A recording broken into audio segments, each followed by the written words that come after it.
Hello and welcome to the Success Showcase. I'm your host, Eric Lopkin with the Modern Observer Group. And with me, as always, is Chip Janiszewski from the Happiness and Success GPS. Chip, how you doing today? I'm doing great. How about you, Eric? Doing fantastic. You know, it's amazing how much work you can get done when Facebook crashes. Yeah. What's Facebook again? I'm just kidding. Yeah, that seems to be the big news as we're recording is Facebook, Instagram, WhatsApp, all of their related apps have just had a major outage. So Oh, people are getting things done and going outside instead of scrolling through their feeds. wow. And of course, today, if we're going outside, we're going out in the rain, but we're going to make our own sunshine here. And it's just so cool because our guest today is an old time friend of mine, even though she's very, very, very young, and that I met a long time ago through networking. And she's got a fabulous story. So, I mean, I'm so excited that everybody's about to meet Ashley. Yay. And on that note, Ashley, why don't you tell our listeners a little bit about yourself? Yeah, so my name is Ashley Pereira. I live in North Windham, Connecticut. I've lived here for almost all of my life. As a kid, I always loved animals and I thought I would become a veterinarian. So I got my degree in animal science from UConn. And in doing so, realized that I did not want to become a vet. When I saw what it was all about, just realized it wasn't for me. So my next step was to become a teacher. So I got my master's degree from Eastern Connecticut State University, and I was a middle and high school science teacher for a little while. And in doing that, I realized what my true calling in life is, what my true passion is, which is STEM career exploration. So, STEM being science, technology, engineering, and math. And essentially, what I do now, my company is careerinstem.com. And I essentially took everything that I created as a teacher to help my teenagers become interested in STEM, realize what STEM was, and help them start discovering STEM careers. I put everything that I created as a teacher and I've turned it into a system, which I now have helping over 3 million students. We just hit the 3 million student mark a couple weeks ago. So that's me in a nutshell of what I've done and what I'm trying to get done. That's No, fantastic. it's just amazing because I followed you for this whole ride, as far as putting this whole thing together, and it's amazing what you've done with this whole program and outreach. And why don't you tell us a little bit about your website and how it works and how you're targeting not only the students but helping teachers do the courses and so on and so forth. Yeah, yep. So I have two sides of the coin, I guess. First side is everything I wrote in terms of lessons and games and resources, posters I made. I have a store, so I just sell things that I made. And then I also have what's called the Career in STEM Explorer System. So it's an online platform where students can come and my mission is that any teenager can come to the Explorer and use it to find an interesting STEM career in 9 seconds or less, guaranteed. So it's just a very simple, easy, user friendly platform that kids can come to click around and explore. I think the biggest thing when you're 13 is you just don't know what you don't know. I had it happen to me. I thought I wanted to be a vet because that's what people who love animals do. I had no idea that there were bioacoustic researchers and animal nutritionists and genetic researchers. I mean, there's just so many different STEM careers. So my mission is to show kids how broad and vast they are in a fun and user friendly way. So I have almost 200 different STEM careers in the system, and each one has a virtual job shadow video. One of my pet peeves as a teacher was that there's a lot of information and there's a lot of people talking about their jobs, but when you're 13, you still don't know what an electrical engineer does until you've seen them do it. So I tried really hard to find videos that show people doing their job that are all under 5 minutes. Then I have an info sheet in English and Spanish. A lot of my customers are in Texas, so having those dual language resources has been really important. And then each career page also includes a try it, which is like a fun career focused test drive where kids get to see and do what that real STEM professional does.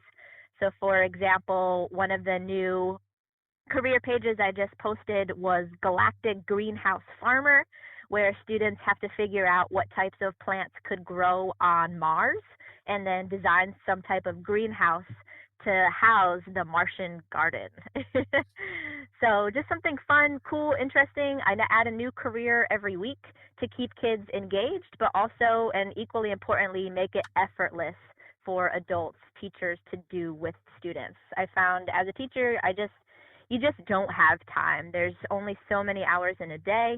And I know career exploration is sometimes seen as something extra that you just don't have time for. So in everything that I've created, I've tried really hard to make a next step and not have to depend on an adult to help them take that next step. Yeah. I know students very often, they'll be sitting in class and they go, well, when am I ever going to use this? So that's actually how all this started. When I started teaching, I was only 22, and I was teaching in the north end of Hartford, and that's what they would ask me all the time, Miss, why do I need to know this?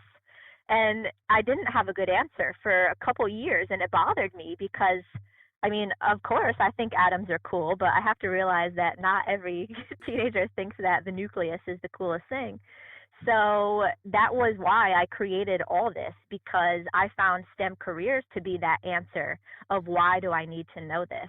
So yes, my goal wasn't to necessarily make every kid love science or want to be a scientist, but at least at the end of the lesson, I was able to say, this is what a real mechanical engineer does.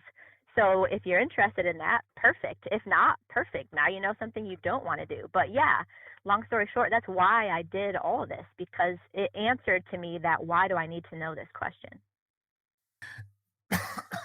So give our listeners a little example. Tell us what some of the most common STEM jobs are, and tell us one or two that seem to be out of left field that most people don't think about. Yeah, so the careers that most kids default towards are doctor, nurse, vet, lawyer, teacher. They're careers that they're familiar with. They're careers that they've experienced in their own life. But that's just the very, very tip of the iceberg, and that's my mission in that awareness piece, like I mentioned earlier, is you have no idea how broad things are. Things like AR and VR developer, 3D modeler, galactic greenhouse farmer, like I said, a rover driver for the mission to Mars. There's so many careers, especially maybe you've heard the statistic. I can't remember exactly the source, but it's something like 70% of jobs in the next 10 years don't even exist yet. So we need to prepare kids to enter careers that don't exist. And how do you do that? Is by instilling in them how broad STEM is and instilling in them STEM as a mindset rather than STEM as specific disciplines of science, technology, engineering, math. It's a way of problem solving, a way of figuring things out for yourself. And that's how you get kids to prepare for jobs that don't exist.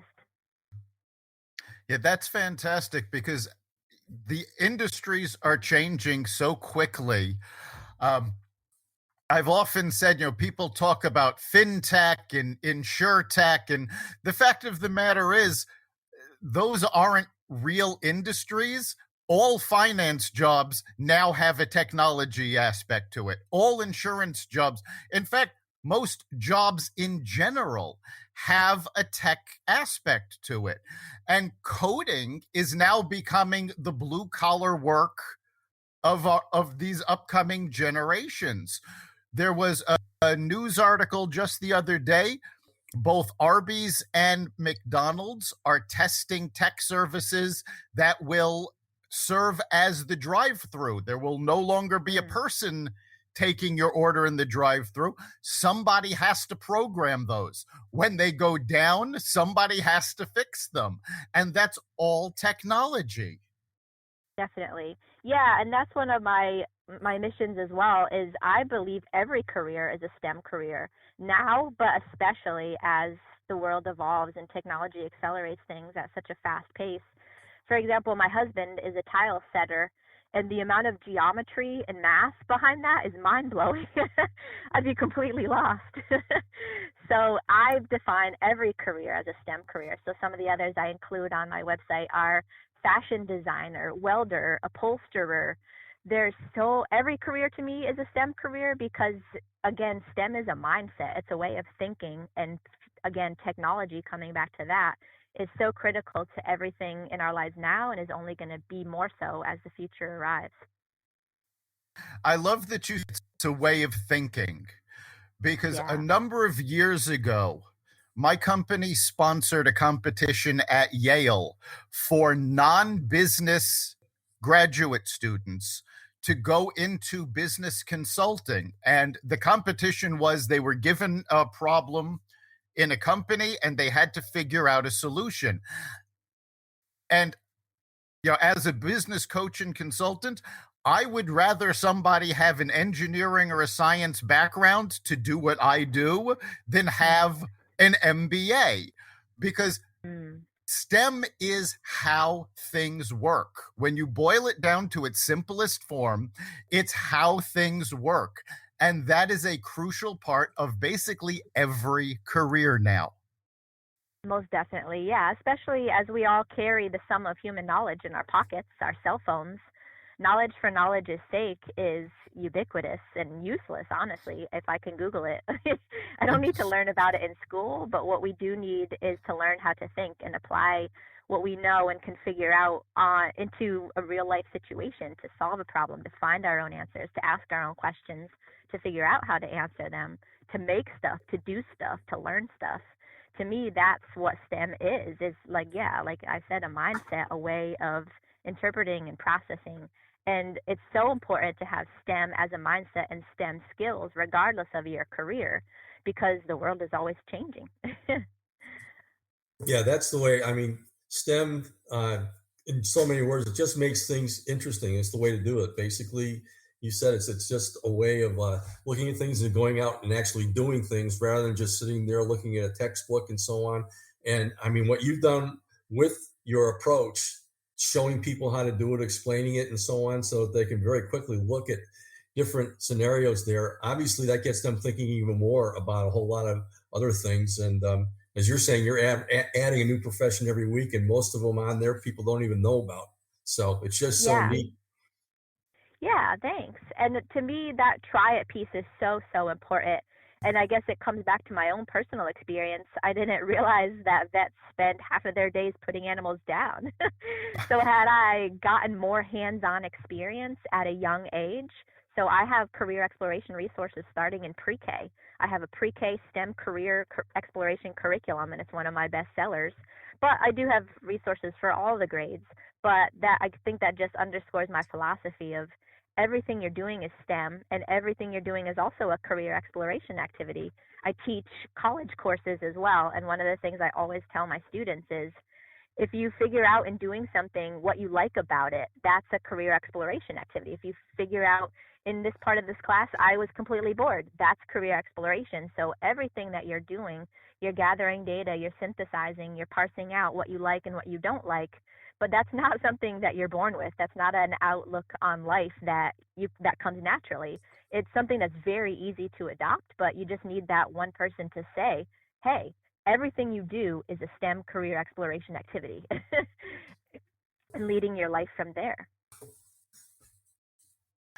Yeah. We had a guest a few weeks ago, also talking about STEM. And one of the big difficulties that she had in dealing with educators is that our public school systems are not teaching kids to think along STEM lines. They're just teaching them to memorize facts for their tests. Right. How can we get past this? We can get past that by adopting STEM as a mindset. So I teach education classes. I teach teachers how to teach science. And I think it goes back to, we mimic what we've seen. So a lot of teachers in schools, they're still following that traditional sage on the stage model.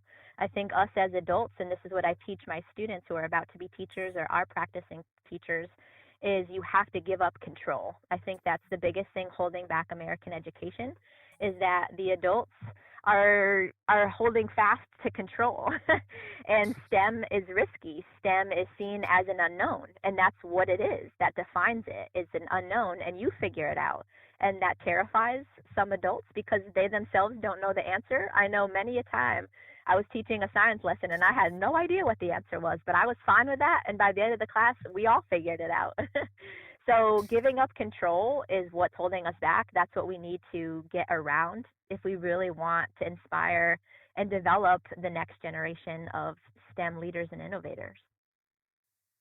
Yeah, and going back to what we were saying about every career having a STEM basis, we saw over the last year and a half how teachers needed to be able to adapt using technology and use their STEM skills just to get classes done. So you never know where these skills are going to come in handy. That's right. And that's, again, why STEM is such a mindset. You always have to be flexible. You always have to be thinking. You have to try it. If it doesn't work, figure out what worked and fix it. Yes, it's so important.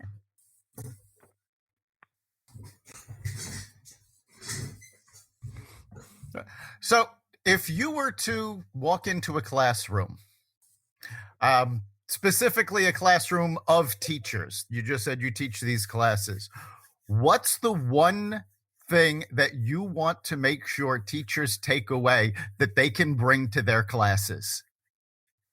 I would say, I've said it a few times, I think I'll just keep with it, is STEM as a mindset. And that STEM is not something different or extra that has to get in the way of what you already have to cover. STEM is a way of thinking. And if you yourself adopt STEM as a way of thinking, I mean, if you really want the details, what I use in my classes is called the 5E model for teaching and learning. The 5 E's are engage, explore, explain, elaborate, evaluate. Engage and explore is when you're getting kids interested, you're trying to follow up on what they want to learn about, you're asking questions, you're doing demonstrations, you're piquing their interest.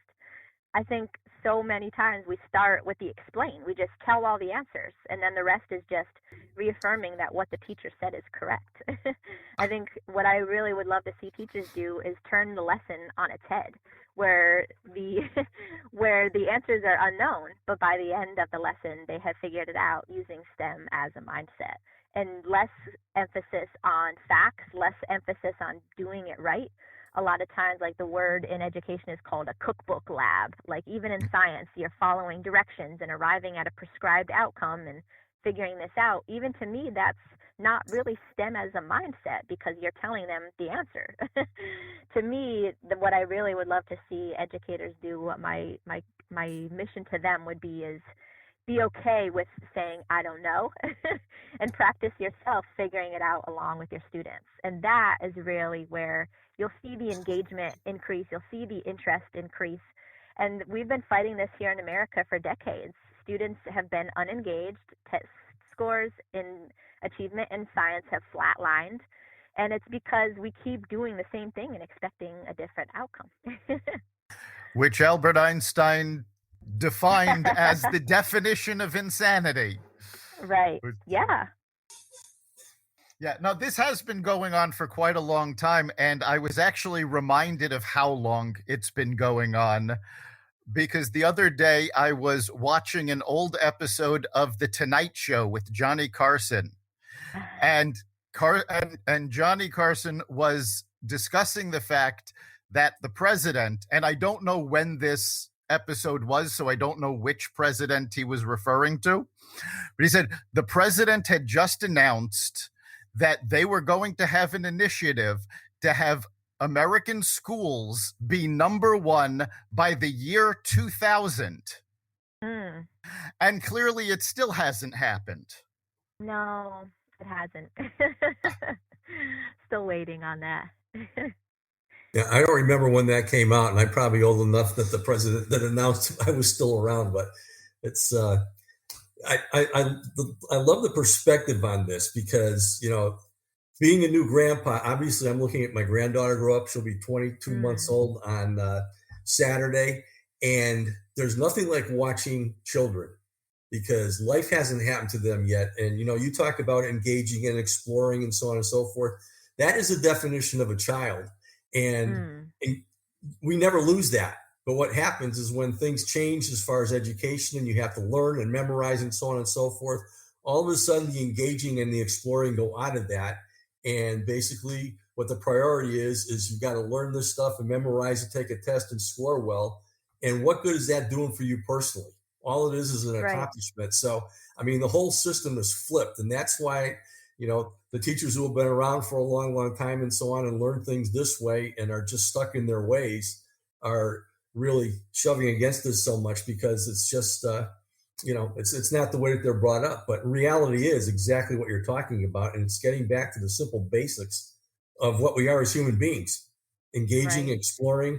And the bottom line is, if you're going to have fun doing things, you're going to want to do it more. I mean, we talk about networking and everybody's wearing a sign saying, what's in it for me? And if it's what's in it for me, I'm going to get 100 on a test. Sorry, that doesn't float my boat. Right. Yeah. No, you're definitely right. And it, like I said, it starts young, and I do it with my own kids. So my daughter is 6, my son is 8, and everything that they do, I also try to support in that engage and that explore phase, and also connecting to careers. So for example, my daughter, she really likes to play with blocks and magnetiles. So one day she built a little tower, and I was like, oh, Mila, that's a really cool civil engineering project you got going on there. So, of course, obviously the first time I said that, she's like, what's civil engineering? I was like, oh, well, they're just people who build stuff, which is what you like to do. So she was like, oh, cool. So, and that was it. I mean, I didn't like get out a PowerPoint and show her all these things about civil engineering. It was just that very, very simple act of connecting something I saw her be interested in to a career. And then if I keep seeing that over and over, maybe we'll do a after school program for engineering, or, like something where I can keep supporting her interests. But to me, it starts not even just at the teacher level, at the parent level as well, is naming and helping your kids see that, oh, I can have a future and I can make money doing something I love. Sometimes kids just need help connecting the dots of what they do and what they love and how it relates to their future. Yeah, and I think, what you mentioned earlier about explore, that is so important, because when a student is given something and it's like, yes, this is what an atom is. It's got, electrons, neutrons, protons. They're sort of like, okay, fine. But when you spread that out and you show them some of the really fantastic things, like talking about, say, quantum physics, right. You don't have to explain the whole thing to them. Just give them the idea that all these things are possible. And that triggers in them that idea that, whoa, I gotta find out about this. Is this real? Right. It's Yep.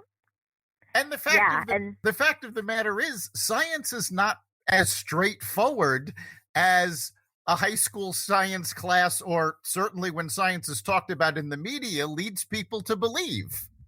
No, most definitely not. And that's the beauty and the fun of it, that schools out of you. It's fun. It's always changing. It's always being revised. It's not always right or wrong answer.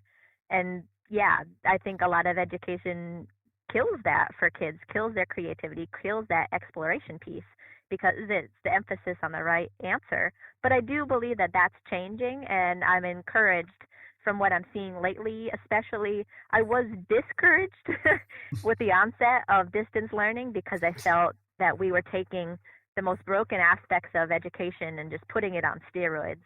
But I am starting to see a shift now of more personalized learning, more inquiry-based learning, because Google or any other learning platforms is just a click away. So you don't need to be on the Zoom call with me for 30 minutes when you can just watch a video about it. But you can learn that and now go do something cool that matters to you to apply it. To me, that's the power of distance learning, and I'm encouraged because I am starting to see more of that happening. Absolutely. And, part of it is also presentation. When a teacher is just standing in front of a classroom and reciting facts, it doesn't engage the class. And, we've talked about this on a lot of podcasts, how important it is to engage your audience. It works not just in business or making a presentation, but it's basic education. I mean, honestly, both of my kids were very interested in science, and it didn't come from the school. It came from watching Beekman's World, Bill Nye the Science Guy, and Mythbusters. Yep, me too. Yep.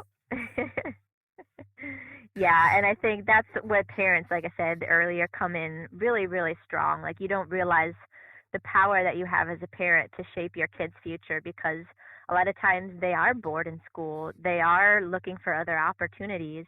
And it doesn't have to be, oh, I got to go find this thing for my kid to do. It can be very simple of, well, what do you think about that? Or just asking them questions, engaging them in a conversation, helping them figure out how to explore on their own. It's not that we as parents have to be teachers and replicate that system. It's we as parents can help our students navigate through their own system and figure out their own answers to their own questions. And it's tying in their interests. My youngest son, when he was, I guess, 6, 7 years old, somewhere around there, he wanted to be Tony Stark. Well, now he pulls apart computers, he overclocks processors, he rebuilds and hacks them, and he learned all about the circuits, and because he was able to take that interest, which obviously has no bearing in real life, but he got to start to look at what that meant and how he could actually use skills like that. Right. Yeah, and that's why I argue that the earlier you start all that, the better. Imagine if every elementary school student was already figuring out what their interests are, and we're already honing in and developing their talents. I think as an entrepreneur and as a teacher, both, talent is so, so, so precious. And that's only going to become more so as we're experiencing massive retirements, labor shortages, all that is you're going to be, if you're good at something, you're going to be wealthy. There's really no reason not to right now. So if you're good at something and you can get good at something from a young age, you can make a lot of money and be very happy. I mean, obviously life is about so many things, but money and happiness, it's very attainable if you focus in on a talent and develop that talent from a young age. Yeah, and it's so neat now. Obviously, going through other generations that I've been going through, looking at parents now, especially looking at my son and daughter-in-law, working with my granddaughter, educators. I mean, your website talks to students, it talks to educators. Your parents are your educators until you go to school. And the more parents know about this and become more engaged, I mean, you should do like a course just for parents on parenting with this, and they would be so interested in this too, because kids by default are just getting into this. And by getting to the parents that go to the teachers who are set in their ways and so on and so forth, that could really accelerate the change in the whole system just by the demand. And I see that happening because, again, I mean, I am so much into the younger generation, your age, looking at the kids growing up. Obviously, we still have a whole bunch of social issues and hangups and so on and so forth. But socially, the world is a much, much better place than it was when my grandparents grew up, when my parents grew up, when I grew up, when my kids grew up.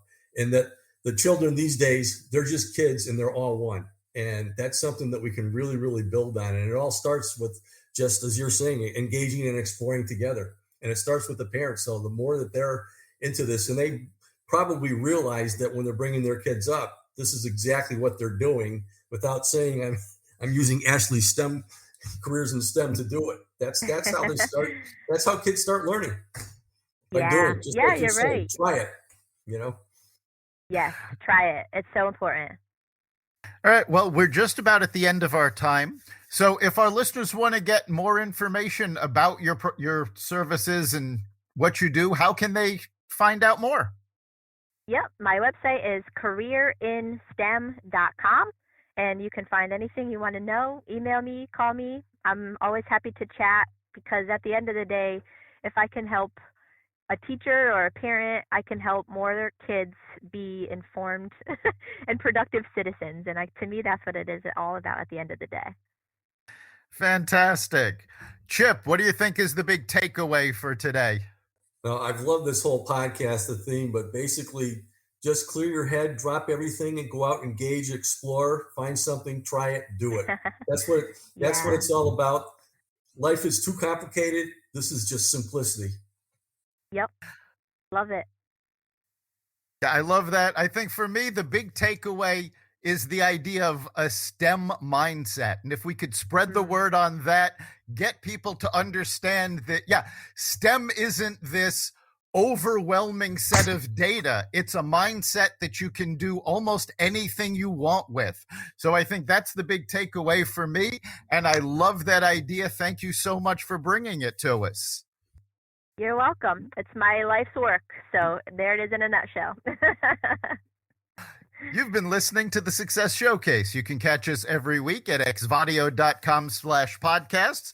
You can also find us on the Apple Podcasts app, Google Podcasts, Spotify, iHeartRadio, Stitcher, Audible, Amazon Music, and wherever you find podcasts.